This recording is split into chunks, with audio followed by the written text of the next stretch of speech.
എത്രയും പെട്ടെന്ന് ഈ ടാബ്ലറ്റുമായിട്ട് ഡോക്ടർ സ്വാതിയുടെ മംഗലത്ത് ക്ലിനിക്കിൽ ചെല്ലണം. ഇത് സ്വാതി ഒന്ന് ഏൽപ്പിക്കണം.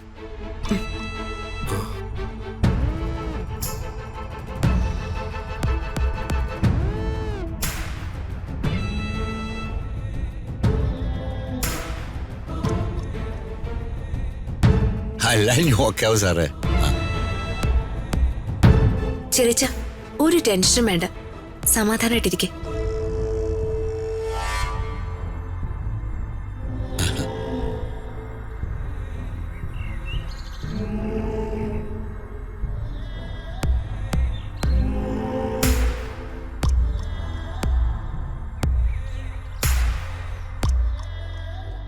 അത് ഞാൻ പറഞ്ഞു കഴിഞ്ഞു. ഓക്കെ, ഞാൻ വിളിക്കാം. അപ്പൊ ഞാൻ നിന്നെ വിട്ടതേ രോഗിയായി കിടക്കുന്ന അവളുടെ മുന്നിൽ വെച്ച് അങ്ങനെ ഒരു അടിപിടി സീന് വേണ്ടാന്ന് കരുതിയാ. ഓ, അപ്പ എന്നെ വെറുതെ വിട്ടതല്ലേ? നീ എന്നെ എടീന്ന് വിളിക്കുവല്ലേടി? ഞാൻ മനഃപൂർവ്വം വിളിച്ചതല്ലല്ലോ, നിങ്ങൾ എന്നെ വിളിപ്പിച്ചതല്ലേ.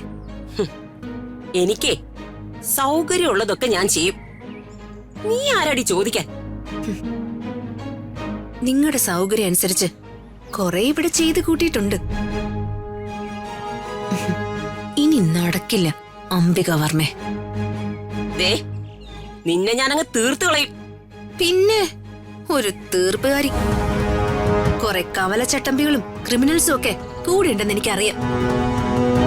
എന്നെ രാജുവിനെ പല പ്രാവശ്യം കൊല്ലാനും നോക്കിയിട്ടുണ്ട്. ഇനി അതൊന്നും നടക്കില്ല. അതിനൊക്കെ ഇറങ്ങി പുറപ്പെട്ട അമ്മ മോന് വിവരം അറിയും. വിവരം അറിയുന്നത് ആരാന്നേ ഞാൻ കാണിച്ചു തരാം. ഞാൻ ആരാണെന്നേ ഇനിയും നിനക്ക് മനസ്സിലായിട്ടില്ല. നിങ്ങൾ ആരാണെന്ന് കൃത്യമായിട്ടും എനിക്ക് വളരെ നേരത്തെ മനസ്സിലായിട്ടുണ്ട്.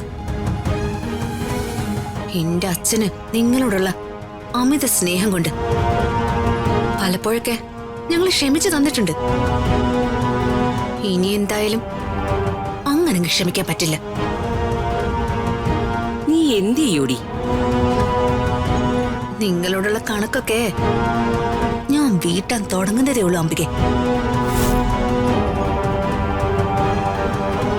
ഇപ്പൊ വീട്ടാൻ പോകുന്ന കണക്കൊന്നും ആ പഴയ അക്കൗണ്ടിൽ പെടുന്നതല്ല. ഉടനെ ക്ലോസ് ചെയ്യാൻ പോകുന്ന അക്കൗണ്ട് യാമിനി ചെറിയമ്മയോട് നിങ്ങൾ ചെയ്തതിനുള്ള പ്രതിഫല. ചെറിയമ്മയെ നിങ്ങൾ ഭ്രാന്തിയൊക്കെ നോക്കുമായിരുന്നല്ലേ?